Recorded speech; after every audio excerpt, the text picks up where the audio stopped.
பல நாட்களா என் கூட இருக்கிற இவ்வளவு பேர் நிக்கிறீங்க. நான் எந்த பயிற்சியும் இப்ப கொடுக்கல. தியானம்ங்கிறது ஒரு தொழில் கிடையாது. தொழில் சொல்லி கொடுக்க கூடாது. இங்க நடந்த போர்கள்ல ராஜா ஜெயிச்சிருக்கிறார். எத்தனையோ சிப்பாய்கள் இறந்து போயிருக்காங்க. இங்க நடந்த சுதந்திர போராட்டத்துல எல்லாருடைய புகைப்படமும் ரூபா நோட்ல இல்ல. என் கூட இருக்கிறவங்க 10% வேலை செய்வாங்க. என்ன யாருன்னே தெரியாதவங்க 90% வேலை செய்வாங்க. அவன் உலகம் முழுக்க ஒன்றுமே இல்லாத இறைவனை கும்பிடுறவன் ஒன்றை சேர்க்கறதுக்கு போறானே. அப்ப அந்த போதனைகள் தனக்கு சாதகமாக மாறப்படுதா இல்ல தனக்கு சாதகம் மாறி அது மாற்றப்படுகிறதா?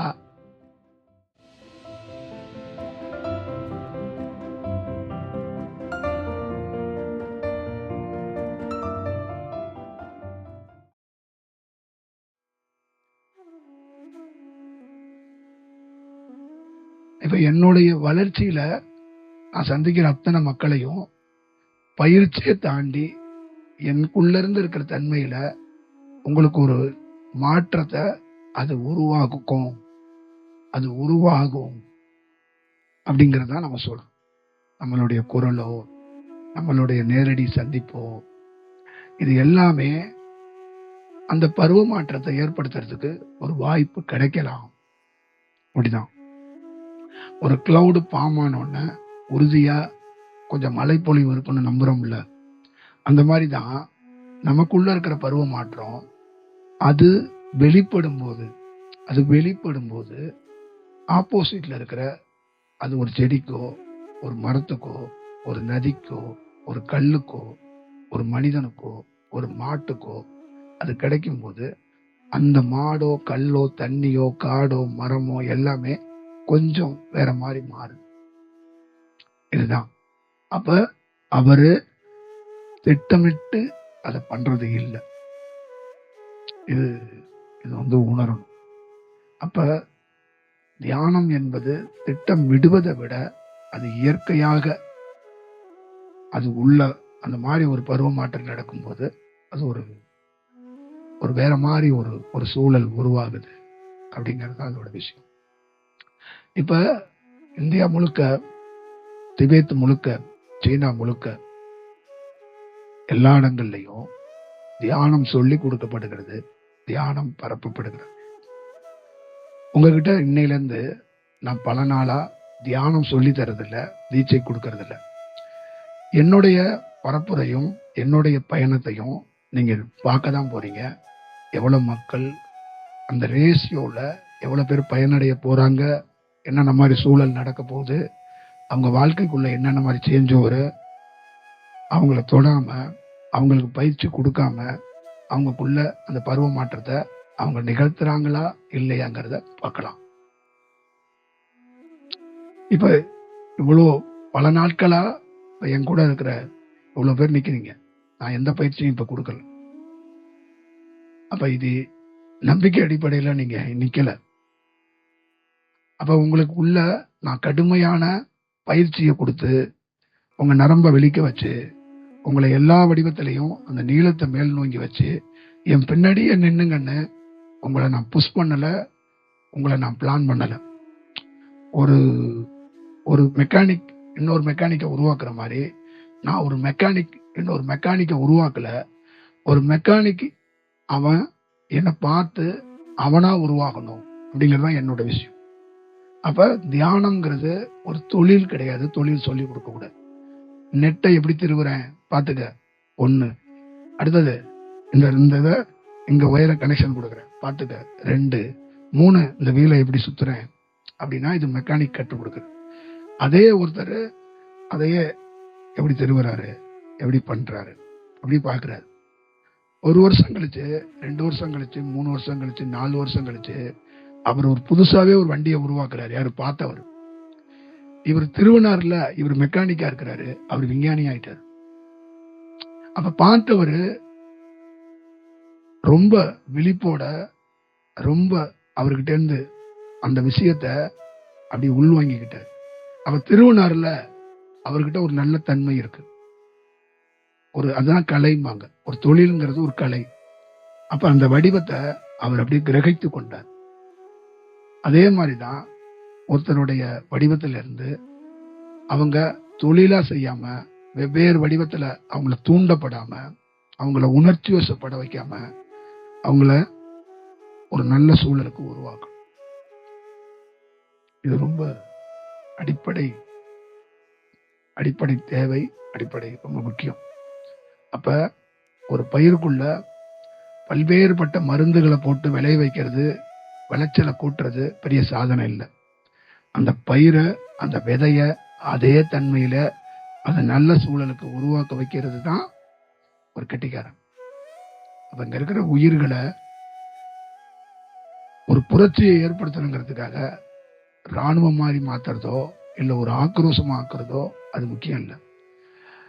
அவங்கள மாதிரியே, அவங்க போக்கிலேயே, அவங்க வடிவத்திலேயே கொஞ்சம் கொஞ்சமா பண்ண வைக்கணும். இதுதான் ரொம்ப முக்கியம். அவங்கள கொஞ்சம் வேற மாதிரி பண்ண தொடங்கினோம்னா அந்த உடலுக்குள்ள பல்வேறுபட்ட சூழல்கள் வந்துடும். இங்க நடந்த போர்கள்ல ராஜா ஜெயிச்சிருக்கிறார், எத்தனையோ சிப்பாய்கள் இறந்து போயிருக்காங்க. இங்க நடந்த சுதந்திர போராட்டத்துல எல்லாருடைய புகைப்படமும் ரூபா நோட்டுல இல்ல. நல்லா பாருங்க. அப்ப அதுக்கு பின்னாடி எத்தனை உயிர் போயிருக்கு. அப்ப அந்த ரூபா நோட்டுல இருக்கிறவருடைய அவருடைய முன்னெடுப்ப அவர் ஒருத்தரா நின்னா இந்த மாதிரி சக்சஸ் கிடைச்சிருக்காது. பல ஊர்கள்ல அதை ஏற்றுக்கொண்டு நின்னாங்க, பல ஊர்கள், பல நகரங்கள்ல. அப்ப கோடான கோடி பேர் இந்தியா முழுக்க ரூபா நோட்ல இருக்கிறவருடைய அந்த சித்தாந்தத்தை, அந்த கொள்கையை ஏத்துக்கிட்டு அவங்க நின்னாங்க. அப்ப அந்த வடிவத்துல பல பேர் உயிரையும் கொடுத்தாங்க. ஆனா அந்த சூழல், அந்த வடிவம், அது நாம அந்த வெற்றிய, அந்த சூழல்லாம் தாண்டி அது எப்படி அது நிகழப்படணும், அது எப்படி இருக்கப்படணும் அப்படிங்கிறதுக்கு வெவ்வேறு சூழல்கள் இருக்கு. அப்ப நீங்க அதுவா அது நிகழணும் அப்படிங்கிறது ரொம்ப ரொம்ப ரொம்ப முக்கியமான விஷயம். அப்ப ஒரு கிளர்ச்சி ஏற்பட்டு ஒருத்தர் வர்றது அப்படிங்கிறது எனக்கு புரட்சியா தெரியல. அவர் இப்ப என்ன ஒருத்தர் பார்க்கவே வரல, ஆனா அவர் வளரலாம். என்ன பார்த்ததே கிடையாது ஒரு பையன், அவர் தான் 8 நாள் திருவண்ணாமலையில நடக்கிற அன்னதானத்துக்கு முதல் பிரியாரிட்டியா பெரும் தொகை அந்த பையன் தான் கொடுத்தான். என்ன பார்த்தது கூட கிடையாது. நேற்று நடந்த அந்த நிகழ்வுகளுக்கும் அனைத்து உணவையும் அந்த பையன் தான் பண்ணான். அப்ப என்னை பார்க்கல, என்கிட்ட பயிற்சி எடுக்கல, என்கிட்ட தீட்சை வாங்கல, என்கிட்ட உரை கூட ஆடல, நானும் போன் பேசல, அந்த பையனும் போன் பேசல. அந்த பையனுக்கும் எனக்கும் கம்யூனிகேஷன் எதுவும் கிடையாது. என்னுடைய குரலை கேட்கிற அவரு இந்த நாட்டுல இல்ல, இன்னொரு நாட்டுல இருக்கிற. அப்ப அவருக்குள்ள என்ன பிடிச்சா இல்ல புரிதலாங்கிறத தாண்டி அவரு ஒரு வேலை செய்யறாரு பாருங்க. அவரை நான் நைட்டு 12 மணிக்கு தொடர்பு கொண்டு அவருக்கு விசேஷ பயிற்சி கொடுத்து என்னோட வாலின்ற ஆக்கல, விசேஷ தீட்சை கொடுத்து என் பக்தரை மாத்தல, விசேஷமான 48 நாள் என்னுடைய திருவண்ணாமலையில வச்சு அவருக்கு 2-3 டீச்சரை போட்டு அவருக்கு தியானத்தை கொடுத்து அவரை நான் மாத்தல. அவரை யாருன்னே தெரியாது, அவர் என் குரலை மட்டும்தான் கேட்டிருக்கிறார். ஆனா நான் போறேன் பாதையில ஒரு 4 மக்கள் வர்றாங்க. அவங்க இழப்பாறணும், ஒரு இடம் உட்காரணும், தண்ணி கொஞ்சம் குடிக்கணும், உணவு எடுத்துக்கணும். அப்ப நம்ம போற பாதையில ஒரு 4 பேர் வர்றவங்களுக்கு தண்ணி கொடுக்கறதுக்கும் உணவு கொடுக்கறதுக்கும் 4 பேர்த்த கூட்டிக்கிட்டே போக முடியாது. அப்ப அந்த சூழலை எங்கேயோ ஒரு இடத்துல பிரபஞ்சம் ஏற்படுத்துது, அத ஒருத்தர் பண்றார். இதுதான். அப்ப இந்த வடிவத்தை எத்தனையோ பேர் என் கூட இருக்கிறவங்க 10% வேலை செய்வாங்க. என்னை யாருன்னே தெரியாதவங்க 90% வேலை செய்வாங்க. இது இப்படி இந்தியா முழுக்க, திபெத் முழுக்க, நேபாளில் இப்படி எல்லாம் நிகழ்ந்துருந்துச்சுன்னா புத்தரை என்னைக்கோ உணர்ந்துட்டு போயிருப்பாங்க. அவங்க எல்லாருக்குள்ளயும் பயிற்சியாவே இருக்கு. கையில ஒரு நோட் இருக்கு. ஒரு விவசாயி இன்னைக்கு அவன் கவனித்தான், அவன் உழைச்சான், அவன் உறுதியா இருந்தான், அவன் விவசாயி முதலாளியா இருந்தான். இன்னைக்கு விவசாயம் ஒரு பாடத்திட்டம் மாதிரி இருக்கு. ஒரு நோட்டை படிச்சுட்டு நாட்டை எப்படி நடணும், எப்படி மருந்து போடணும், என்னென்ன மாதிரி விளைச்சலை போட்டணும் அப்படின்னு கையில ஒரு நோட் இருக்கு.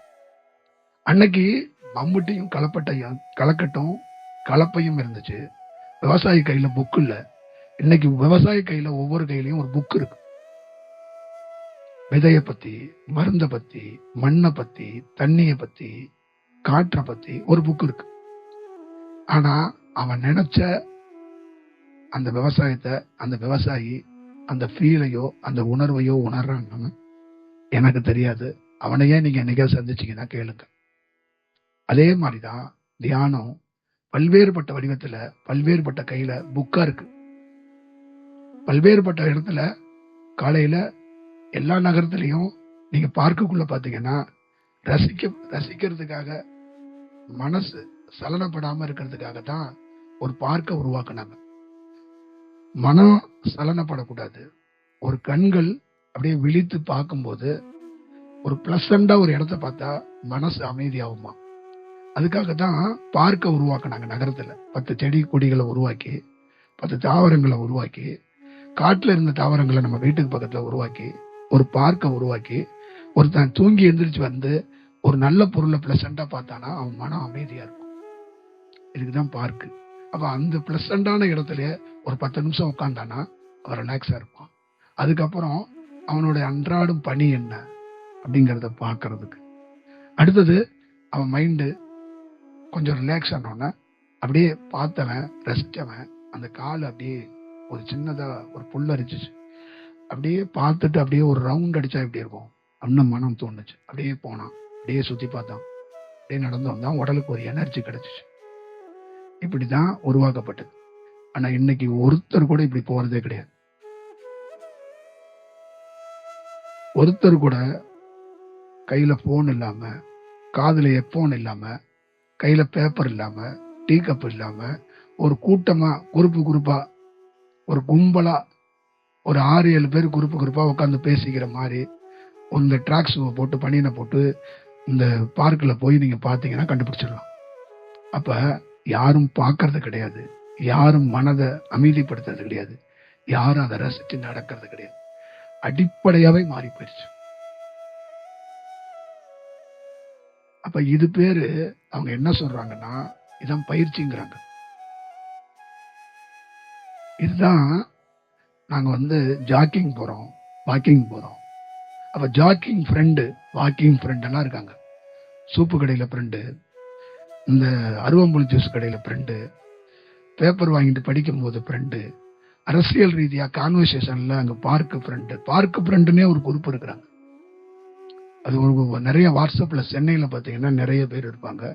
இப்ப இந்தியா முழுக்க, உலகம் முழுக்க இது ஒரு எப்படின்னா ஒரு ஃபார்முலேஷன் ஆயிடுச்சு. அப்ப இது என்ன ஆயிடுச்சுன்னா, எதற்காக ஒரு செயல் உருவாக்கப்பட்டதோ, எதற்காக ஒரு வடிவம் கிடைக்கப்பட்டதோ அது மாறப்படுது. கண்கள் எதை பார்த்தா, கண்கள் பார்த்து யார் வேலை செய்யறா? கண்கள் ஒரு பொருளை பார்க்குது. அப்ப யாருக்கு வேலை அப்படின்னா முதல் பிரியாரிட்டி மனமும் மூளையும். அப்ப கண்கள் எந்த பொருளை பார்க்கணும், எந்த பொருளை பார்க்க கூடாது. அப்ப கண்கள் எப்பப்ப எந்த பொருளை மாதிரி பார்க்கணும் அப்படிங்கிறது ரொம்ப முக்கியம்.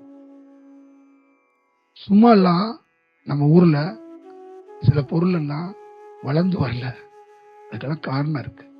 அப்ப காலையில எழுந்திரிச்சு ஒரு பெரியவர் சும்மா சூரியனை பார்க்கல. அதுக்குள்ள சூரியனை பார்க்கறவங்களுக்கு இன்னைக்கு இந்த மதத்தை சார்ந்தவங்க தான் சூரியனை பார்க்கறாங்க. அப்படிங்கிற மாதிரி ஆயிடுச்சு. அது இல்லை, அது வேற ஒரு அந்த சூரியனை நீங்க பார்க்கும்போது உங்க மனதுக்கும் உங்க மூளைக்குள்ளேயும் ஒரு மாற்றம் இருக்கு, உங்க நரம்பு மண்டலத்துல ஒரு மாற்றம் இருக்கு. அப்ப கன்னியாகுமரியில 3 கடல் சேர்ற இடத்துல ஒரு சூரியன் வரும்போது அந்த கண்களால பார்க்கும்போது மூளைக்கும் இதயத்துக்கும் நரம்புக்கும் ஒரு சின்ன மாற்றம் அங்க நிகழும். பெரிய மாற்றம் இல்லை, அந்த மனதோடைய செயல்ல ஒரு லேஸ்னஸ் ஏற்படும். அப்ப தினந்தோறும் வாழ்றதுக்கு ஒரு மனிதனுக்கு அந்த மனம் ரொம்ப ஸ்பீடா இல்லாம அந்த லேஸ்னஸ் உருவாக்கிக்கிறது. அதுக்காக தான் நீங்க 15 நாளைக்கு ஒரு வாரத்துக்கு ஒரு நாள் இந்த வீக் டேஸ்ல எல்லாம் எங்கேயாவது போய் ஹோட்டல்ல சாப்பிட்றீங்க, எங்கெங்கயோ போறீங்க. ஆனா அதெல்லாம் என்னன்னா எதற்காக எது மாறணும், எது நடக்கப்படணுமோ அது அங்க இல்லை, அது நடக்கல. அதுதான் விஷயம். கொடைக்கானல் போனவர் கொடைக்கானல் அதுக்குள்ள இருக்கிற எதை பார்த்து எது மாறணும், அந்த இடத்தினால இந்த உடலுக்கு என்ன விஷயங்கிறத அவரால் உணர முடியும். இது விஷயம். அப்ப இதே வடிவத்துல தான் தமிழ்நாடு முழுக்க, இந்தியா முழுக்க, துவையத்து முழுக்க நிறைய இடங்கள்ல பயிற்சியாக தியானம் கொடுக்கப்படும். அப்ப நான் பல்வேறுபட்ட ரூபத்துல இந்த பயிற்சி முறைகளை பத்தி ரொம்ப தீவிரமா பேசியிருக்கேன். நிறைய இந்த பயிற்சி முறைகள், தியான முறைகள்லாம் ரொம்ப தீவிரமா சில இடங்கள்ல நான் எதிர்த்து இருக்கிறேன். அதை எதிர்த்ததுக்கு முக்கியமான காரணம், குழந்தைய பெற்றுக்கிற தாய் ஒரு குழந்தைய இயல்பா வளர்க்க கத்துக்கணும் அப்படிங்கிறது ரொம்ப முக்கியம். அதுதான் ரொம்ப முக்கியம். அப்ப கீதையில ரொம்ப முக்கியமான ஒரு உபதேசமே, ரொம்ப முக்கியமான ஒரு செயல்பாடு, ஒரு கன்றே, ஒரு மாடே தன்னோட கன்றை நக்கிய கொன்றும்.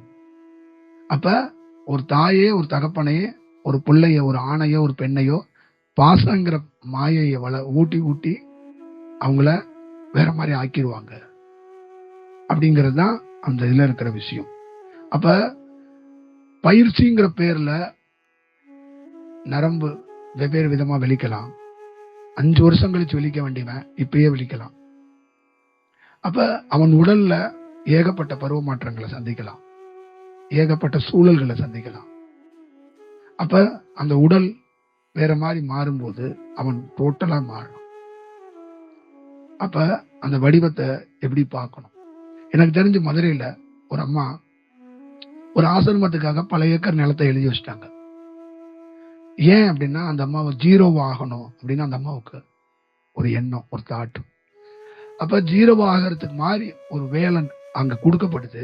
அந்த அம்மா பாக்குறா, அந்த அம்மாக்குள்ள ஏதோ ஒண்ணு நடக்குது. அப்ப அப்படியே போறா. அப்ப 0 ஆகிருவோம், ஆக போறோம், ஆயிட்டோமோ அப்படிங்கிற தாட்டு அவளுக்குள்ள வருது. அப்ப என்ன பண்றா, தன்னுகிட்ட இருக்கிற இடத்த வந்து அங்க கொடுக்குறா. அப்ப அவ பயணிக்கிறா. அப்ப அவளுக்குள்ள இருந்து பல நாள் தினந்தோறும் அவளுக்கு என்ன ஒரு தாட் வந்துகிட்டே இருக்குன்னா, 0 ஆயிட்டோமா, 0 ஆயிருவோமா, கரெக்டு தானா அப்படின்லாம் தாட் வந்துகிட்டே இருக்கு. அப்ப அந்த 0 ஆயிருவோம் அப்படிங்கிற அந்த நம்பிக்கை யார் விதைச்சது, ஏன் விதைக்கணும்? ஒரு தனி மனிதன் எனக்கு ஒண்ணுமே வேண்டாம், என்கிட்ட ஒரு 10% என்னோட வீடோ என்னுடைய நிலமோ என்னோட விஷயமோ இருந்தா போதும், அதை வச்சு என் ஃபேமிலி நான் ரன் பண்ணிக்குவேன். அடுத்தது என்னோட வாழ்நாள்ல நான் சம்பாதிப்பேன், அந்த ரெகுலர் ரொட்டேஷனை வச்சு நான் வாழ்ந்துருவேன். என்னோட சேமிப்பு 40% இருக்கு, இதை நான் உங்ககிட்ட கொடுக்குறேன் அப்படிங்கிறது வேற. ஆனா அவனுக்கு நான் 0ன்னு ஒண்ணு கொடுத்து அவன் என்கிட்ட வந்து கொடுத்தான்னா அது எப்படி மாற்றமா இருக்கும்? அது எப்படி மாற்றமா இருக்கும்? அது எப்படி புரட்சியா மாறும்? அது எப்படி அது உண்மைத்தன்மையா மாறும்? அது எப்படி இயல்பா மாறும்? அது எப்படி இந்த தேசத்தை நீங்க மாத்துவீங்க? அது எப்படி இந்த தேசத்தை புரட்சி உண்டாக்குவீங்க? அது எப்படி இந்த தேசத்துல ஒரு நல்ல சூழலை உருவாக்குவீங்க? சொல்லுங்க. அப்ப நான் பல நாள் என்னுடைய உரைகள்ல கவனிச்சுங்கன்னா, பொலிட்டிஷியனா இருக்கக்கூடிய பெரிய பெரிய பார்ட்டி நடத்துற அரசியல் சார்ந்து இருக்கக்கூடிய பொது வாழ்க்கையில் இருக்கிறவங்க எல்லாம் எங்கேயாவது ஒரு இடத்துல நம்மளை சந்திச்சு பல நாள் நம்ம கூட பயணிக்கும் போது அவங்களோட லைஃப் ஸ்டைல என் சின்ன வயசுல நீளம் நிறம் வருவதற்கு முன்னாடி, அந்த நீல நிறத்திலிருந்து காற்று கிடைக்கிறதுக்கு முன்னாடி என்ன நான் ரெடி பண்ணிக்க முடியல. அது வந்ததுக்கு அப்புறம் எனக்குள்ள எப்படி நடந்துச்சோ அதே மாதிரி ஒரு நாள் அவங்களுக்குள்ளேயே ஒரு பருவ மாற்றம் நடக்கும். அப்ப அவங்களுக்குள்ளேயே ஒரு சேஞ்ச் ஓவர் நடக்கும். அந்த சேஞ்ச் ஓவர் அவங்க குடும்பத்துக்கு மட்டும் இல்ல, இந்த தேசத்துக்கே ஒரு பெரிய மாற்றமா இருக்கும். ஆனா இங்க இருக்கிற இந்தியாவில் இருக்கிற பல பயிற்சி நிலையங்கள்ல அந்த மாதிரி பொலிட்டிஷியனா வர்றவங்க அந்த சேஞ்ச் ஓவரை நான் பார்க்க முடியல. பயிற்சி எடுத்துக்கிறாங்க, பயிற்சி கொடுக்கப்படுது, ஆசீர்வாதம் கொடுக்கப்படுது, தியானம் கொடுக்கப்படுது, புத்தகம் படிக்கப்படுறாங்க. யோகானந்தர் புத்தகத்தை 60% பேர் பெரிய விஐபி தான் படிச்சுட்டு இருக்காங்க. ஆனா என்ன சேஞ்ச், அந்த களத்துல என்ன ரிசல்ட், ஒரு ஆய்வா, ஒரு ஒரு ஸ்டேட்மெண்டா, பல்வேறுபட்ட ஊர்ல எப்படி தேர்தல் கருத்து கணிப்பு நம்ம எடுப்போமோ இந்த மாதிரி எடுங்க. எடுத்து நீங்களே, எனக்கு ஒண்ணும் கிடையாது, நீங்களே பாருங்க. அப்ப அதுல என்ன அந்த வடிவம், என்ன ஒரு சூழல் இருக்கு. அப்ப அவங்க அமைதிய விரும்புறாங்க. அந்த அமைதியை விரும்பிட்டு அவங்க என்ன செய்யறாங்கன்னா, முன்னாடி என்ன தொழில் செஞ்சாங்களோ அதே தொழில அமைதியோட செய்யறாங்க. கொஞ்சம் வேகமா செஞ்சாங்க, புரியுதுங்களா? ஒருத்தர் லாட்டரி சீட்டு கடை வச்சிருந்தாரு, தியானம் பண்ண போனாரு, பயிற்சி எடுத்துக்கிட்டாரு, பயங்கரமா பயிற்சி எடுத்தாரு.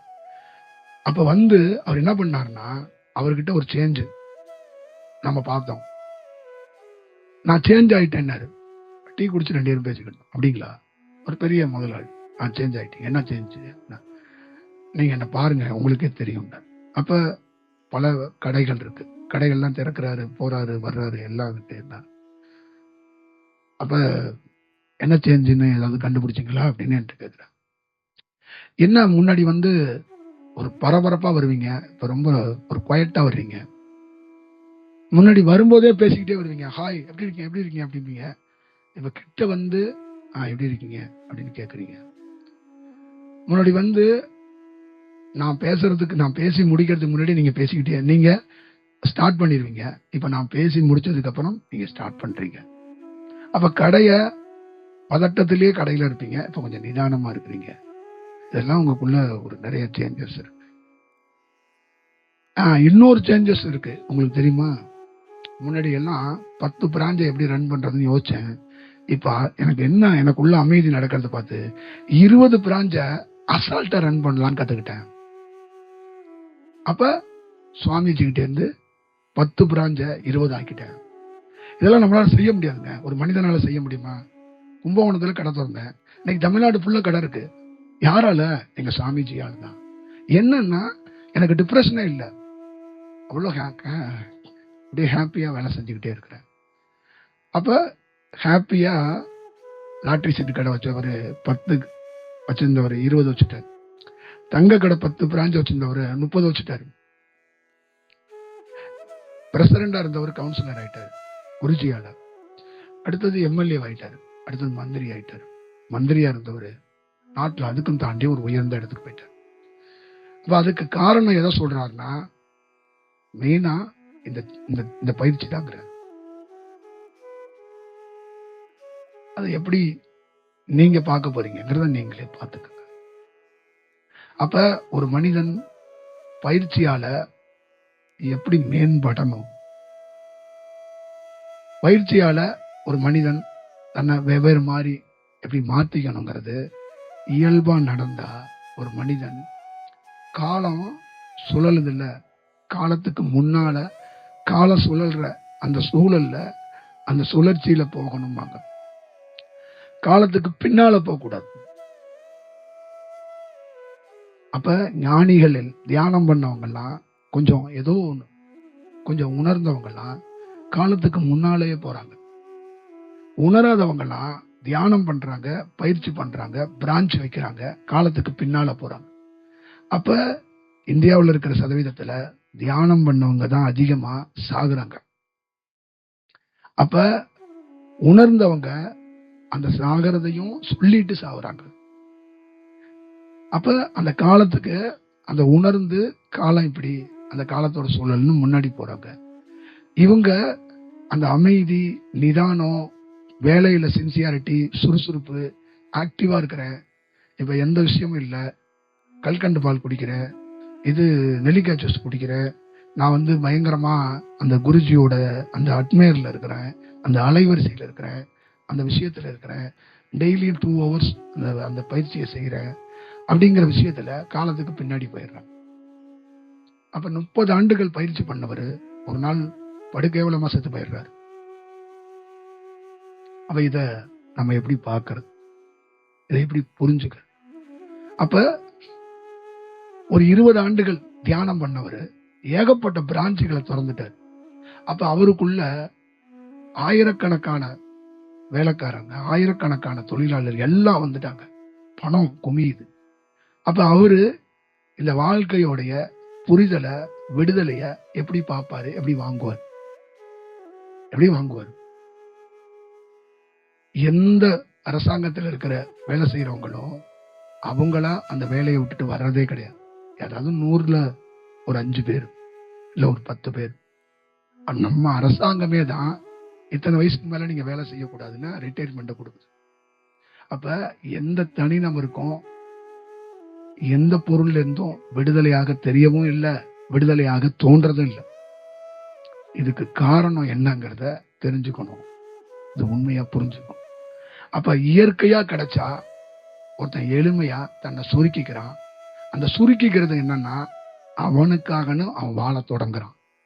அப்ப இந்த ஒரு தனி மனிதன் உடல் எடுக்கிறத தன்னை யாருன்னு முதல்ல யூட்டிலைஸ் பண்ணி இந்த உடலுக்கு தேவையான வாழ்க்கையை முதல்ல கொடுக்கணும்ல.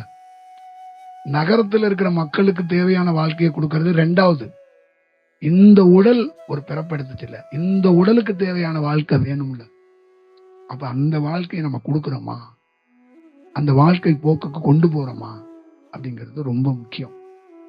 அப்ப இது அவங்க பயிற்சியே அவங்கள வேகப்படுத்தி, அவங்கள உத்தேகப்படுத்தி, அவங்கள மகிழ்ச்சியா வச்சு, அவங்கள மேலும் மேலும் மேலும் மேலும் அது விடுதலையாக விடாமையே பண்ணுதுங்கிறது என்னுடைய கிளைம். நீங்க அடிப்படைக்கு தமிழ்நாட்டில் நான் ரெஃபரன்ஸா பெரிய பெரிய பணக்காரர்களை சொல்ல முடியும். நீங்களும் உங்களுக்கும் தெரியும், அவங்க எல்லாம் 10 ஆண்டுகள் 15 ஆண்டுகள் தியானம் பண்றவங்க. அப்ப அவங்க பயிற்சி வேகத்தை கொடுத்திருக்கு, ஒரு உத்தேகத்தை கொடுத்திருக்கு, ஒரு ஒரு ஒரு பாசிட்டிவ் தன்மையை கொடுத்திருக்கு. ஆனா அந்த எல்லாத்தையும் தாண்டி தனக்கு அதுல இருந்து எப்படி விடுபடுறது, தாயும் இந்த மாதிரி ஒரு ஒரு தீவிரப்படுத்தி எங்கதான் போறோம், எதுதான் இலக்கு, என்னதான் சூழல் அப்படிங்கிறது ஒண்ணு இருக்குல்ல. இது அந்த பயிற்சி அந்த சிந்தனையை ஏற்படுத்துறதுக்கு ரொம்ப குறைவா இருக்கு, ரொம்ப குறைவா இருக்கு. ஏதோ ஒருத்தர் 2 பேரு வேலையை விட்டுறலான் இருக்க, தொழிலை விட்டுறலான்னு வரும்போது அப்பையும் குறிச்சு தலையில கை வச்சு விடாதீங்க நீங்க போங்க அப்படின்ற. இப்ப என்கிட்ட ஒரு நல்ல மாணவன் கலிபோர்னியாவில் இருக்காப்புல, அவரு என்னை சந்திக்க வரும்போது அவரு இன்னொரு குருகிட்ட இருக்கிறார். அவர் பல தியானத்தை பண்ணிட்டு இருக்கிறார். அப்ப எங்கேயோ ஒரு இடத்துல என் மீது ஒரு சின்ன புரிதல், அப்ப என்னை சந்திக்க வர்றார். சந்திக்க வரும்போது என்கிட்ட சொன்ன வார்த்தை என்னன்னா, கலிபோர்னியா வாழ்க்கை எனக்கு ரொம்ப போரா இருக்கு, இது ஒரு மிஸ் மாதிரி இருக்கு, நான் நிறைய உழைச்சிட்டேன், சம்பாதிச்சிட்டேன், இதுல இருந்து நான் வெளியில வந்துடணும் இருக்கேன். அப்ப அதுல இருந்து நான் என்ன பண்ணலான் இருக்கேன்னா, வேலையெல்லாம் விட்டுட்டு இந்தியா முழுக்க சுத்த போறேன், ஆன்மீகத்தை தேட போறேன் அப்படின்னாரு. அப்படியா அப்படின்ட்டு நான் விட்டுட்டேன். அப்புறம் அவரு என்ன ஒரு லீவ்ல இருக்கிறாருங்க, ஒரு 2 மாசம் என்னை சந்திச்சார் அடிக்கடி திருவண்ணாமலையில. நான் ஒரு நாள் சொன்னேன், நீங்க வேலையெல்லாம் விட வேண்டாம், நீங்க அப்படியே போங்க, போய் கலிபோர்னியாவிலே இருங்க. அவருக்கு ஆச்சரியம், ஆன்மீகத்துக்கு வரணும் அப்படிதானே எல்லாரும் சொல்லுவாங்க, அப்ப விடுதலை தானே எல்லாரும் கொடுப்பாங்க, இப்ப விடுதலையே பேசக்கூடியவர் இப்ப ஏன் நம்ம கிட்ட அப்படி பேசுறாரு அப்படின்னு அவருக்கு புரியல. இல்ல இல்ல நீங்க போயிட்டு வாங்க. அவங்க மனைவி அவங்க வீட்டுல எல்லாம் ஹாப்பி, ஏன்னா இவரு விட்டுட்டு வந்துருவார் அப்படிங்கிற மாதிரி இருந்தாங்க. இல்ல நீங்க போயிட்டு வாங்கன்னு சொல்லிட்டு, அப்ப அவர் அங்க போயிட்டு பல நாள் வேலை செய்யறாரு, பல நாள் இருக்கிறாரு. இப்ப நான் ஒரு நாள் அவருக்கு நான் சொல்லணும் அப்படிங்கிறது என்னன்னா, அவருக்கு இப்ப இதுல இருந்து சொல்லணும் அப்படிங்கிறது என்னன்னா, சில இடத்துல நான் விடுதலை கொடுப்பேன், சில இடத்துல அந்த விடுதலை நான் வெயிட் பண்ணி பார்ப்பேன். நீ விடுதலை ஆகணும், இந்த இடத்துல ஆயே ஆகணும். அப்ப உன் மனம் நான் இதை விட்டு ஓடி போயிடணும், கடவுள் குரு தேடணும்னு சொல்லுது இல்ல, அது மனம். நான் மனதிலிருந்து கடவுளையும் குருவையும் தேட விட மாட்டேன். தேட விடுற ஆப்ஷனை நான் வைக்க மாட்டேன். இப்ப என் மாணவனை, டே உன் மனம் தாண்டா சொல்லுது கடவுள் மீது குரு மீது அன்பு வச்சு, ஆனா உள்ள இருக்கிற உணர்வு சொல்லல. அப்ப என்னை பார்த்திருக்கல, நீ போய் பணி செய்ய, உன் மனம் ஒரு நாள் குறையும். உண்மையிலேயே நீ அந்த வேலையை தூக்கி போட்டு வருவ. உண்மையிலேயே என்கிட்ட சொல்ல மாட்டேன். அப்ப ஒரு நாள் என்கிட்ட சொல்லுவேன்னா, கலிப்பண்ணியை தூக்கி எறிஞ்சிட்டேன் அப்படின்னு வந்து நிப்ப. அது என்னன்னா தானா நிகழும், அதுவா நிகழும். அந்த நிகழ்ற தருணத்தை, அந்த கான்வர்சேஷன்ல நான் ஏற்படுத்தி இருக்கிறேன், பல நாள் ஏற்படுத்தி இருக்கிறேன். அப்ப ஒரு கான்வர்சேஷன், ஒரு சந்திப்பு, தன்னுடைய தன்மைய, ஒரு தாய் தகப்பனுடைய தன்மையை ஒரு குழந்தைக்கு எப்படி கடத்துறாங்களோ அதே மாதிரி நம்மளை சந்திக்கிறவங்களுக்கு கடத்தணும். இந்த மரம் பெரிய மாற்றத்தை சந்திக்கும், பெரிய மாற்றத்தை சந்திக்கும். அப்ப என்னுடைய தன்மை இந்த மரத்துக்கு கண்டிப்பா கிடைச்சிருக்கும். அதே மாதிரிதான் ஒரு நகரத்துல என்ன யாருன்னே தெரியாது, அந்த நகரத்துக்குள்ள போய் நம்ம வாழ்ந்துகிட்டே இருப்போம். ஒரு வீட்டுல யாருன்னே தெரியாது, அந்த வீட்டுக்குள்ள போயிருப்போம். ஆனா அந்த சூழல் மாறும். மேல இருந்த நட்சத்திரம் கீழே விழுந்து எப்படி ஒரு சூழலை மாத்தனுச்சோ, அதே மாதிரி உள்ள கிடக்கிற தியானம் அந்த பேக்ரவுண்ட மாத்தும், அந்த பேக்ரவுண்டோட செயலை மாத்தும். என்ன யாருன்னே தெரியாத ஒருத்தன் என்னுடைய, நான் ஒருத்தருக்கு சோறு கொடுக்கணும்னு நினைக்கிறத அவன் சோறு கொடுக்க வர்றான் பாருங்க. என்கிட்ட காசு கிடையாது, கிட்டத்தட்ட 650 700 வகுப்பு நடத்திட்டேன். லட்சக்கணக்கான மக்களுக்கு சாப்பாடு போட்டுக்கிட்டே இருக்கும். ஆனா காசு நம்ம கிட்ட கிடையாது. ஆனா நம்மளுடைய அவங்களுக்கு உணவு கொடுக்கணும் அப்படிங்கிறது ஒண்ணு இருக்குல்ல, அது ஒண்ணு வருது இல்ல, அதுதான் இயல்பு. அதை கிரியேட் பண்ணல. அப்ப கிரியேட் பண்ணனா அவன் நம்ம சீடரா இருக்கணும். தம்பிங்கவா, என்ன கடை வச்சிருக்கியா, சரி சரி நீ வந்து சோறு போடு அப்படின்னா நம்ம சீடர், நம்ம பக்தர். யாருன்னே தெரியாதவன் வெட்டவெளியில திருவண்ணாமலையில நடக்கிற சோறு போடுறதுல 90 விழுக்காடுல 45 விழுக்காடு மக்கள் என்ன யாருன்னே தெரியாதவங்க தான் காசு போட்டுக்கிட்டே இருக்கிறாங்க. காசு போடல, அவங்கதான் சோறு போடுறாங்க. அதுக்கு நான் முதலாளி இல்லை, அதுக்கு நான் எஜமானி இல்லை. அங்கேயே நான் போய் உட்காந்து தூங்கிக்கிட்டு இது என்னோட இதுன்னு நான் சொல்லல. அத ஒரு வடிவத்துக்குள்ள தொடங்கணும். அங்கிருந்து ஓடிப்பட்டோம், எங்கெங்கயோ சுத்துறோம், ஆனா அது நடக்குது, அதே மாதிரி நடக்குது. அப்ப அங்க சோறு போடுறவங்க என்னுடைய ஆளா இல்ல. அப்ப என்னுடைய ஆளுங்கிறது என்னுடைய பக்தர். அப்ப என்னுடைய ஆளுங்கிறது என்னுடைய சீடர், என்னுடைய ஆளுங்கிறது என்னுடைய வாலண்டியர்ஸ். என்னுடைய ஆளா இல்லாம இந்த நகரத்துல பல்வேறுபட்ட வேலைகள் நடக்கணும். அப்ப பல்வேறுபட்ட நகரத்துக்குள்ள நம்ம உள்ள போவோம். அவன் என்ன யாருன்னே தெரியாம அந்த மண்ணுக்கு, அந்த பகுதிக்கு நல்லது செய்வான், அவன் மாறுவான். அதுதான் நம்மளுடைய இவ்வளவு பயணத்துக்குள்ளயும் இதுதான் செஞ்சுக்கிட்டே வரும். ஒவ்வொரு நகரத்துக்குள்ளயும் இதான் செஞ்சுக்கிட்டே வரும். கூட்டத்தை கூட்டுறது, வாலண்டியர்ஸ் ஆக்குறது, சுவாமி வர்றாருன்னு பக்கத்துல இருக்கிற நகரத்துல இருக்கிற பணக்காரங்க எல்லாம் கூட்டிட்டு வர்றது எல்லாம் இல்ல. ஒரு பெரிய விஐபி இதே பகுதியில் இருக்கிறாருன்னு வச்சுங்களேன், என்னுடைய அலைவரிசை இங்க ஒண்ணு விடுவேன். ஒரு நாள் என் அலைவரிசை அவர் சந்திச்சே தீர்வார். அன்னைக்கு அவர் மாறுவார். அந்த வேலைய நான் அவர்கிட்ட பயிற்சியா கொடுக்க வேண்டியதில்லை. ஒரு நாள் சந்திப்பார். அந்த சந்திப்புல அவர் செய்யற விஷயம் வேறையாகும். கோடிக்கணக்கான பணத்தை தனக்குள்ள தான் பணம்னு சொன்னதை பிறருக்கு கொடுப்பார். அவ்வளவுதான் விஷயம். அதுல என்ன உண்மை தத்துவம்னா, அவருக்கு ஒரு ஸ்டேஜுக்கு மேல அந்த பணம் தேவையப்படாது. இந்தியாவுல லிஸ்ட எடுத்துக்கிட்டீங்கன்னா, தேவைக்கு அதிகமா வச்சிருக்கிறவங்கள்ட்ட அவங்களுக்கு ஒரு ஸ்டேஜுக்கு மேல தேவையே படாது. ஆனா அதை தேவையாகவே வச்சிருக்கிறாங்க.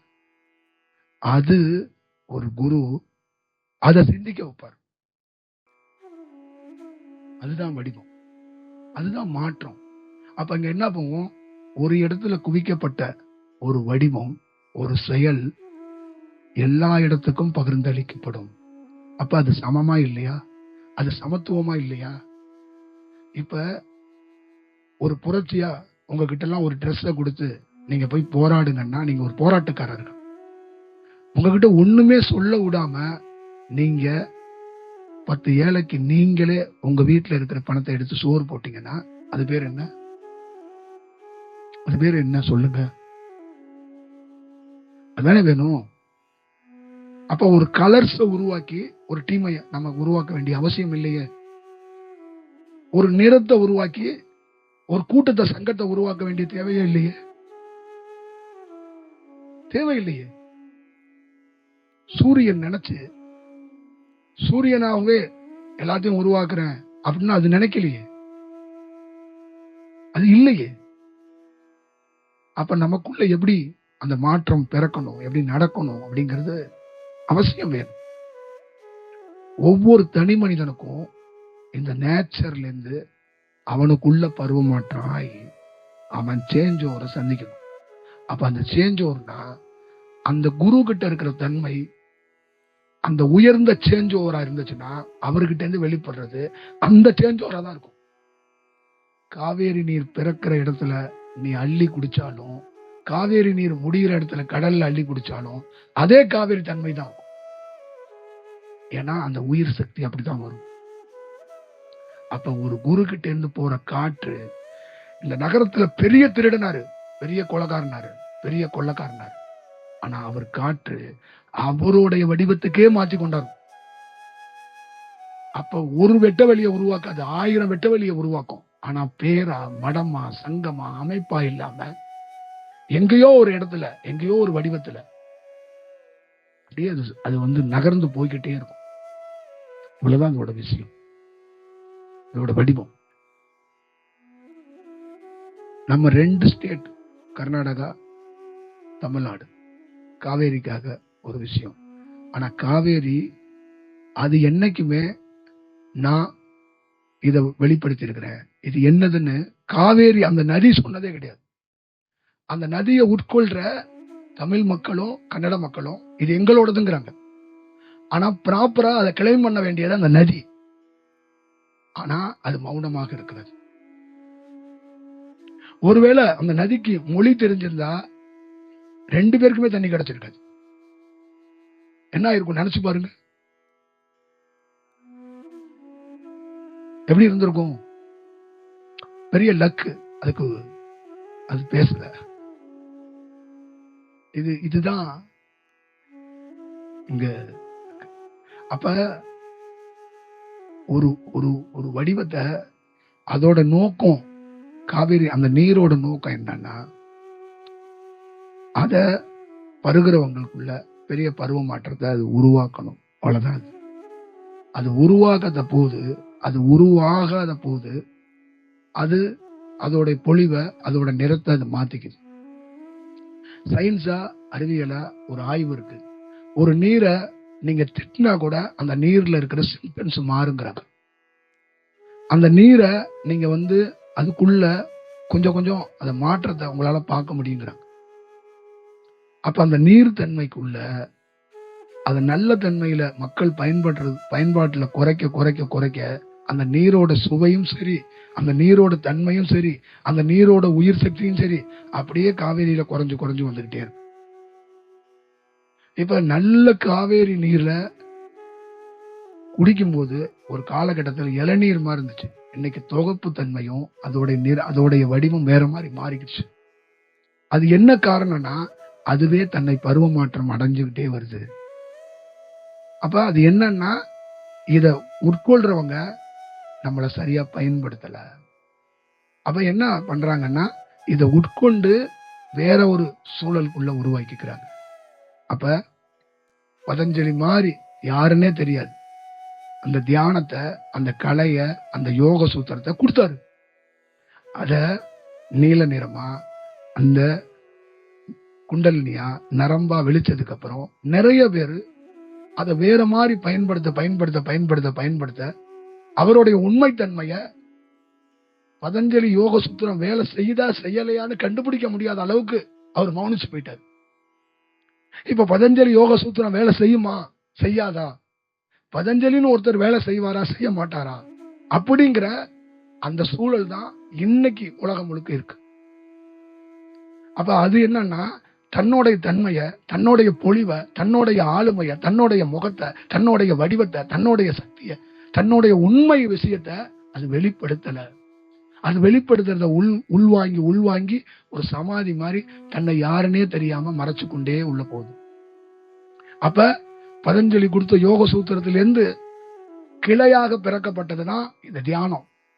இந்த உலகம் முழுக்க இருக்கிற அத்தனை வடிவத்திலையும் தியானத்துக்கு தந்தை, தியானத்துக்கான வடிவம் அங்கிருந்து பிறக்கப்பட்டதுதான். நீங்க போட்டிருக்க நீல நிறம், வெள்ளை நிறம், அந்த நிறம், இந்த நிறம், அந்த ட்ரெஸ், இந்த ட்ரெஸ், ஆன்மா, அந்த இது ஆத்மா, மேல இருந்து ட்ரெயின்ல போயிருவோம், கப்பல்ல போயிருவோம், மேல அப்படியே கூட்டிட்டு போயிருவாங்க, உலகம் அழிஞ்சிரும், எங்க பாபா மேல வருவாரு, கீழே வருவார். நீங்க எதை பேசினாலும் அதுக்கு அடிப்படை ஒரு இடத்துல இருந்து வந்துச்சுல்ல, அந்த வடிவத்திலிருந்து தான் நிறைய வடிவம் பிறந்தது, நிறைய சூழல் பிறந்தது. அதுதான் மருத்துவத்துல கூட அந்த இடுப்புல நரம்ப நாகம் மாதிரி வச்சிருக்கிறாங்க. அப்ப அந்த இடுப்பு தன்மைய, அந்த செயலை, அந்த வடிவத்தை முன்னிறுத்தி தான் பதஞ்சலியோட யோக சூத்திரமும் தியானமும் இந்த கலையும் வடிவமும் இங்க கிடைக்கப்பட்டது. அப்ப அது காவேரி நீருக்குள்ள அந்த நீரை உணராத, அந்த நீரோடைய மகத்துவத்தை உணராத, அந்த உண்மை தன்மையை உணராத போது அந்த நீர் தன்னோட தன்மையை மறைத்து கொண்டது. தன்னை அது அழிச்சு கொள்ளல, தன்னை மறைச்சுக்குச்சு. அப்ப ஒரு ஞானியாகப்பட்டவன், பல வரலாறுகள்ல படிச்சிருப்பீங்க, கடை விரித்தேன் கொள்வதற்கு ஆள் இல்லை அப்படின்னு ஒரு வரலாறு இருக்கு. அப்ப ஒரு ஞானி, நான் வந்தேன், என்னை பயன்படுத்தலப்பா, என்னை கண்டுபிடிக்கலப்பா, நான் நகரத்துக்குள்ள எல்லாம் போனப்பா, எல்லாம் பொருள் கேட்கிறாங்க, என்னென்னமோ கேட்கிறாங்க, அவ என்கிட்ட இருக்கிற உண்மைத்தன்மைய, அந்த விஷயத்த தெரிஞ்சுக்கலப்பா, நான் போயிட்டேன்பா, நான் மறந்துட்டேன்ப்பா, நான் சமாதி ஆயிட்டப்பா அப்படிங்கிறான். நிறைய பேர் மருத்தடியில பைத்தியக்கார மாதிரி உட்கார்ந்துருக்கிறான். பெரிய பாக்குறதுக்கு அப்படியே ஆப்பிள் மாதிரி பரவசமா இருக்கிற நிறைய பேரை கும்பிடுறாங்க. பைத்தியம் மாதிரி ஒருத்தர் இருக்கிறான், அவன் உலகத்துல எல்லாத்தையும் அறிஞ்சவன். அப்ப அவன் என்ன ஃபீல் பண்றான், நம்மள அறியறதுக்கு ஆள் இல்ல, நம்மள எல்லாம் அறிய மாட்டாங்கப்பா, அது அப்படிதான் அப்படிங்கிறான். அப்ப அவன் என்ன ஸ்டெப் எடுக்கிறான்னா, என்னுடைய விஷயத்தை இந்த அறியாத மக்கள், அறியாமைக்குரிய மக்கள் பயன்படுத்த மாட்டேங்கிறார்கள், அப்படியே பயன்படுத்தினாலும் தவறாக பயன்படுத்துகிறார்கள். அப்ப என்னை நான் உள்முகமாக மறைத்துக் கொள்கிறேன். அப்ப காவேரி நீர் உள்முகமாக தன்னுடைய தன்மையை மறைத்துக் கொண்டே போகுது. அப்ப பதஞ்சலியோட யோக சூத்திரமும் பதஞ்சலியும் தன்னை உள்முகமாக மறைத்துக் கொண்டே போறாரு. அப்ப இந்த கலை என்னாச்சு, இந்த தியானம் வேற மாதிரி மாறிடுச்சு. அப்ப தியானம் என்பது ஒரு மனிதன் துணியை கூட தூக்கி எறிஞ்சிட்டு வர்றதுதான் தியானம். 2-3 கோட்டை போட்டுக்கிறதுக்கு பேர் தியானம் கிடையாது. எல்லாத்தையும், ஒருவேளை ஒரு இடத்துல கோட்டு போட்டுன்னா அந்த கோட்டை எத்தனை நாள் போட்டிருக்கணும், எப்ப போட்டிருக்கணும், எப்படி கழட்டி எறியணுங்கிறத அவருக்கு சொல்லி அதை உணர்த்தி தான் அவர் போட்டிருப்பாரு. கழட்டி எரிஞ்சிருவாரு. ஆனா அந்த வடிவத்தெல்லாம் உணர்ந்து செய்யறாங்களா, செய்யணுமா, கிடைக்குதா, மக்கள்கிட்ட இது கிடைக்குதா அப்படிங்கிறது ஒரு விஷயம். அப்ப இந்த கலைகள்ல, இந்த உண்மைத்தன்மை தியானத்துல நிறைய வெவ்வேறு விதமான நீர்கள் பாய்ச்சப்படும் போது அந்த உண்மை வடிவம் கொஞ்சம் மறைஞ்சுக்குது. அதனால மக்கள்கிட்ட பயிற்சி கொடுக்கப்படுது, தியானம் கொடுக்கப்படுது, போதனை கொடுக்கப்படுது, கடவுள் சித்தாந்தம் கொடுக்கப்படுது. பல கோடி மக்கள் உலகம் முழுக்க இறை வழிபாட்டுல தான் இருக்கிறாங்க. ஆனா உலகம் முழுக்க குண்டு வெடிக்குது, உலகம் முழுக்க ஒருத்தன் வெட்டிக்கிறான், உலகம் முழுக்க ஒரு மனிதனை இன்னொரு மனிதன் கொல்றான், உலகம் முழுக்க ஒரு மனிதனுக்கு இன்னொரு மனிதன் எதிரியா இருக்கிறான், உலகம் முழுக்க ஒரே ஒரு கட்சி மட்டும் ஆட்சியில இல்ல, ஆப்போசிட்ல இன்னொருத்தரை வீழ்த்திட்டு தான் ஆட்சிக்கு வர வேண்டியதா இருக்கு. அப்ப ஆப்போசிட்ல எதிரிகள் இருந்துகிட்டே இருக்கிறாங்க. அப்ப இதுக்கான காரணம் என்ன? இதுக்கான வடிவம் என்ன? அப்ப அவங்களோட வழிபாடுகள், அவங்களுடைய தியானம் எதை சொல்ல விரும்புது? அப்ப உலகம் முழுக்க ஒன்றுமே இல்லாத இறைவனை கும்பிடுறவன் ஒன்றை சேர்க்கறதுக்கு போறானே, அப்ப அந்த போதனைகள் தனக்கு சாதகமாக மாறப்படுதா, இல்ல தனக்கு சாதகம் மாறி அது மாற்றப்படுகிறதா? அது என்ன மாதிரி மாறுது? நீங்களே பாருங்க. அப்ப எங்க மாற்றம்? எங்க மாற்றம்? அது மாறலையே. அப்ப இந்த போதனைகளுக்குள்ள, இந்த வடிவத்துக்குள்ள எங்கேயோ ஒரு லீக்கேஜ் இருக்குன்னு தானே அர்த்தம். எங்கேயோ ஒரு சூழல் இருக்குன்னு தானே அர்த்தம். ஏதோ ஒரு வடிவம் இதுக்குள்ள ஒரு சூழல் நிகழ்ந்து தானே அர்த்தம். கால சுழற்சியில இந்த நேரம் காலம் இதெல்லாம் ஒண்ணு நடக்கலாம். ஆனா அதை தாண்டியும் இந்த கலைய, இந்த சூழலை வேற மாதிரி பயன்படுத்தும் போது அதுக்குள்ள இருக்கிற உண்மைத்தன்மை மறைச்சு கொள்ளப்படுகிறது. அந்த உண்மைத்தன்மை எங்கேயாவது ஒரு இடத்துல கொஞ்சம் வெளிச்சமா தெரியும் போது அந்த வெளிச்சம் திருப்பியும் வந்து மக்கள்கிட்ட வரும்போது அது ரொம்ப சிரமத்தோட பணி செய்ய வேண்டியதா இருக்கு. அப்ப இவ்வளவு நாள் என்னோட பணியில சிரமத்தோட தான் நம்ம பயணிச்சுக்கிட்டே இருந்தோம். ஏன்னா மக்களுக்கு அவங்கள கவர்ற மாதிரி திட்டம் இருந்தாதான் என்னை தேடி பெரிய கூட்டம் வருவாங்க. அப்ப என்கிட்ட தேர்தல் அறிக்கை மாதிரி திட்டம் இல்ல, அறிக்கை இல்ல, இலவசம் இல்ல, பயிற்சி இல்ல, தீட்சை இல்ல, ஒண்ணும் கிடையாது. ஒரு நாள் நீ மாறுவ, உட்காரு. இந்த மரத்தை காத்து வேணுங்கிறதுக்காக மரத்தை பிடிச்சி ஆட்டுவியா? இதை ஆட்டுவியா? காத்து வேணும்னா நட, உட்காரு, இப்படி போ. இதானே விஷயம். சிந்திக்கிறதுக்கு உனக்கு மூளை இருக்குல்ல. நான் பெரிய ஆள் ஆகணும், நான் வளரணும், நான் உருவாகணும், நான் சக்தி ஆகணும், நான் கடவுள் ஆகணும், என் தொழில் பிராஞ்சு வைக்கணும். இந்த மரமே கொடுன்னு பிடிச்சி ஆட்டிக்கிட்டே இருப்பியா? சில இடங்கள்ல ஆட்டப்படுகிறது, சில இடங்கள்ல குரு ஆட்டப்படுது. குரு சில மனிதர்களை ஆட்டுகிறார். இதான் இந்தியாவில் நடக்கிற தியானம். இந்தியாவில் இன்னைக்கு கரண்ட்ல இதான் தியானம். எப்பா அவங்கள கொஞ்சம் ஆட்டுங்கப்பா, அப்பதான் இங்கேயே உட்காருவாங்க. இல்லைன்னா ஒவ்வொரு நகரத்துக்குள்ள போய் வேற வேலை பார்க்க போயிடுவாங்க. அப்ப 2 பாட்டை போடுங்கப்பா, அப்ப ரசிப்பாங்க. அப்ப அப்படியே மறப்பாங்க, அப்படியே இப்படிம்பாங்க, அப்புறம் இப்படிம்பாங்க. அப்பதான் அந்த விஷயத்துக்குள்ள இருந்து ஒரு பணி நடக்கும். அப்ப அவங்க என்ன நினைக்கிறாங்கன்னா, அத ஒரு தொழில்ங்கிறதெல்லாம் தாண்டி இதுலதான் மக்கள் மாறுவாங்க, மக்களுக்கு சந்தோஷம் இருக்கு, இதுல ஒரு மாற்றம் இருக்குன்னு அவங்க நினைக்கிறாங்க. ஆனா இது இந்த மாதிரி மாற்றம் இல்ல. ஒரு மரத்தை உலுக்கி அந்த மரத்தோடைய தன்மைய சேக் பண்ணக்கூடாது. ஒரு மரத்தை உழுக்குனா வேறு வரைக்கும் பாதிக்கும். அப்ப பயிற்சிங்கும் போது சமயத்துல கீழ் வேரும் பாதிக்கும், மேல் வேரும் தலையில பாதிக்கும். அப்ப இடுப்பும் பாதிக்கும், தலையும் பாதிக்கும். அப்ப உழுக்காம ஒரு தனி மனிதனுக்கு ஒரு வடிவம் கிடைச்சிச்சுன்னா, மாமரம் மாதிரி ஒரு மரத்தை, அந்த பூவை, அந்த பூ உதிராம அந்த பூ ரொம்ப சென்டா இருந்தாதான் அது மாம்பிஞ்சு வச்சு அது மாங்காவாகி அது மாம்பழம் ஆகும். அதை உழுக்கிறதுக்கான வேலை பார்த்தோம்னா அதுல இருந்து அதோட கனியை நம்ம பறிக்க முடியாது. அதே மாதிரிதான் ஒரு தனி மனிதனை நீங்க பயிற்சிங்கிற பேர்ல உழுக்குனீங்கன்னா அவன் இந்த ஊர்ல சாமியாரா தான் திருப்பி இருப்பான். அவன் திருப்பியும் ஆசிரமங்கிற பிராஞ்சை தான் உருவாக்குவான். இப்ப நான் இங்க இவ்வளவு பேரா சந்திக்கிறது, இந்த லைவ்ல பேசுறது, பிரான்ச் வைங்க, வெட்டவெளி மாதிரி பிரான்ச் வைங்க, எங்கிட்ட இருந்து கத்துட்டு போய் இந்த உலகம் முழுக்க தியானத்தை பரப்புங்க, பிரான்ச் வைங்கிறதுக்கு உங்களை நான் கூப்பிடல, உங்களோட நான் சந்திக்கல. முதல்ல இது உங்களுக்குள்ள இயற்கையா கிடைச்சு அந்த மாங்காய் தானா பிஞ்சு வச்சு காய்ச்சி வர்ற வரைக்கும் நீங்க அதை உணர்ந்து அது பயணிக்கணுங்கிறதுக்காக தான் அது இயல்பா கிடைக்கும் அப்படிங்கறதுதான் விஷயம். அப்ப எந்த பருவ மாற்றத்துல அந்த பூ வரும், அந்த செயல் இருக்கும்ல, அப்ப பாருங்க அந்த இடத்துல அந்த மரத்துக்கு ஒரு பருவ மாற்றம் நடக்குது. ஒரு மரம் எல்லா காலத்திலையும் காய்ச்சிக்கிட்டே இருக்கிறது இல்ல. சில மரங்கள் எல்லா காலகட்டத்திலையும் காய்க்குது, ஆனா எல்லா மரங்களும் எல்லா காலகட்டத்திலையும் காய்க்கிறது இல்லை. அப்ப அந்த இடத்துல அந்த மரம் ஏன் காய்க்குது அப்படின்னா அந்த பருவ மாற்றத்துக்காக அது காத்திருக்கு. அப்ப நம்ம பெரியவங்க எல்லாரும் என்ன சொன்னாங்க, எந்த பருவத்துல எந்த பழம் கிடைக்குதோ, எந்த காய் கிடைக்குதோ அதை சமைச்சோ அதை உண்ணுங்க. ஏன்னா அந்த பருவத்துல அந்த காற்று தன்மையில அது விளையப்படுது. அப்ப அந்த பருவத்துக்காக அது காத்து இருக்கும். இப்ப ஒரு பெண் பிறந்தவ அந்த பெண் தன்மை அடையிறதுக்கு பருவம் அடைகிறான். அதான் நம்ம அந்த ஏஜ் அட்டன் பண்றது வைக்கிறோம்ல. அதே மாதிரிதான் ஒரு மரம், தென்னை மரம், இந்த பூ, இது பருவம். இந்த பருவத்திலிருந்து அது என்ன பண்ணும்? அடுத்தது தாய்மையாக மாறும். இப்ப பருவம் அடைஞ்சிருக்கு.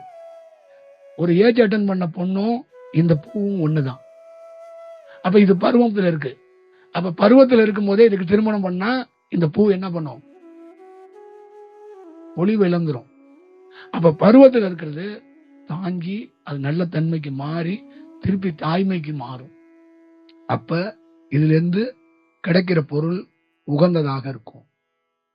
இது ரொம்ப முக்கியம். அப்ப அந்த பருவத்துக்காக காத்திருக்கணும். அதே மாதிரிதான் மக்களை அந்த பருவத்துப்படிதான் தியானத்தை வளர்க்கணும், கொடுக்கணும். வந்துட்டாங்கிறதுக்காக பேர் எழுதிக்கங்க, சொல்லுங்க, பயிற்சியை கொடுங்க, உங்கெல்லாம் சொல்லக்கூடாது. நீங்க வந்துட்டீங்க, அதுக்காக உங்களை பிடிச்சி நான் உழுக்கலாமா? நீங்க வந்துட்டீங்க, என்ன பிடிச்சி உழுக்கலாமா? அப்ப என்னையும் உங்களை நான் உழுக்க கூடாது, நீங்க என்ன உழுக்க கூடாது. அப்ப இதோடைய புரிதல் ஏற்படணும். ஒரு மரத்தை, மாங்காய் மரத்தை விட்டுட்டீங்கன்னா அது பழமாகி அந்த கனியே கீழே வந்து விடும். அவ்வளவுதான். அதே மாதிரிதான் ஒரு தனி மனிதன் நல்ல தன்மை கொண்ட ஒரு குருவை பார்த்தானா அவன் இயல்பாகவே தியானம் வந்துருங்க.